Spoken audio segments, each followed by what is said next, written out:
반갑습니다 여러분. 오랜만에 가뿐송으로 인사드립니다.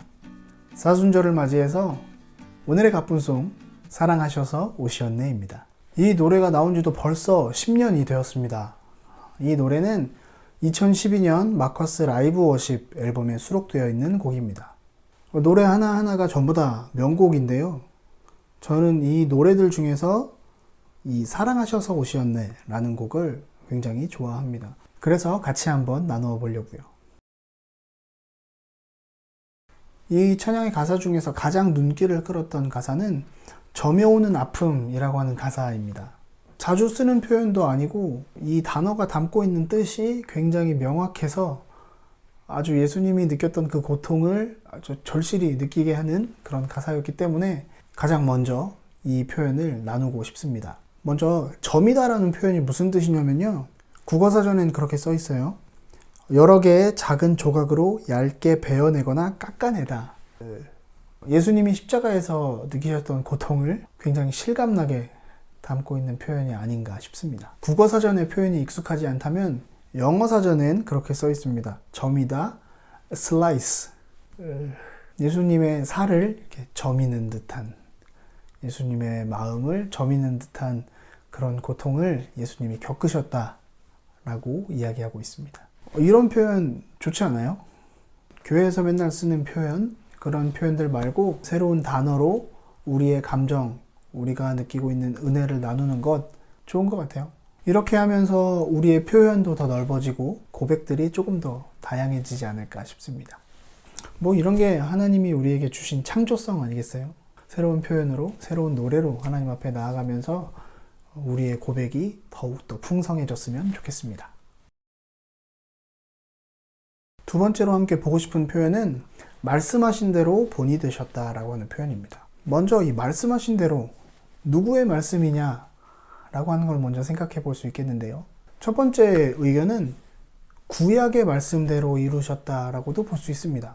예수님이 사역하시는 것들을 보면 구약에서 예언했던 많은 말씀들이 예수님으로 인해서 성취되는 것을 많이 볼 수 있습니다. 이 모든 예언들이 예수님을 통해 이루어졌다라고도 볼 수 있고요. 또 한 가지 예수님이 말씀하셨던 것들을 생각해 볼 수도 있습니다. 그래서 이제 다음 본이 되셨다고 하는 것과 자연스럽게 연결을 해보자면 예수님이 설교하시고 또 제자들에게 이야기하셨던 그 모든 것을 본으로 보이셨다라고도 볼 수 있겠습니다. 그래서 이제 예수님이 본을 보이셨다라고 하는 표현을 골로새서 1장 18절에서 찾아보았습니다. 그는 몸인 교회의 머리시라. 그가 근본이시요 죽은 자들 가운데서 먼저 나신 이시니 이는 친히 만물의 으뜸이 되려 하심이요 라고 하는 표현이 있습니다. 먼저 예수님이 우리의 본이 되셨다, 예수님이 우리의 근본이다 라고 이야기하고 있습니다. 그런데 그 본으로 보이신 것이 뭐냐면 20절에 기록되어 있습니다. 그의 십자가의 피로 화평을 이루사 만물 곧 땅에 있는 것들이나 하늘에 있는 것들이 그로 말미암아 자기와 화목하게 되기를 기뻐하심이라. 그렇습니다. 정리해보자면 예수님이 설교하시고 또 제자들에게 알려주셨던 그 모든 것을 예수님이 본으로 보이셨는데 그 모든 것이 십자가에서 이루어졌다라고 설명할 수 있겠습니다. 그리고 그 십자가의 결과가 우리에게 화평으로 다가왔다라고 설명하고 있습니다. 예수님께서 십자가에서 이루신 그것은 단지 우리의 죄사함 뿐만이 아니라 땅에 있는 것들이나 하늘에 있는 것들이나 모두 다 화평을 이루게 하셨다는 겁니다. 이제 하나님의 나라를 온전하게 회복하고 완성하셨다는 이야기로 볼 수 있습니다. 그래서 예수님의 제자인 우리들 어떻게 살아야겠습니까? 예수 그리스도를 머리로 하는 몸된 교회인 우리는 예수님이 그러셨던 것처럼 화평을 이루는 사람들이 되어야 합니다. 어디 가서 싸우지 말고 화평. 세 번째로 같이 보고 싶은 표현은 피 흘림 없이는 이룰 수 없다라고 하는 표현입니다. 피 흘림 없이는 이룰 수 없다는 이 표현을 이해하기 위해서는 구약의 제사들을 알아야 합니다.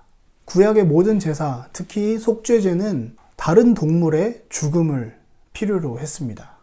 말하자면 이런 거예요. 내가 죄가 있잖아요. 근데 제물을 가지고 왔어요. 이 제물에게 내 죄를 전가시킵니다. 그래서 이 제물이 죽을 때 내 죄도 없어진다 라고 하는 개념이죠. 피 흘림이 없이는 내 죄를 사할 수 없기 때문에 예수님이 나를 대신해서 죽으셨다는 겁니다.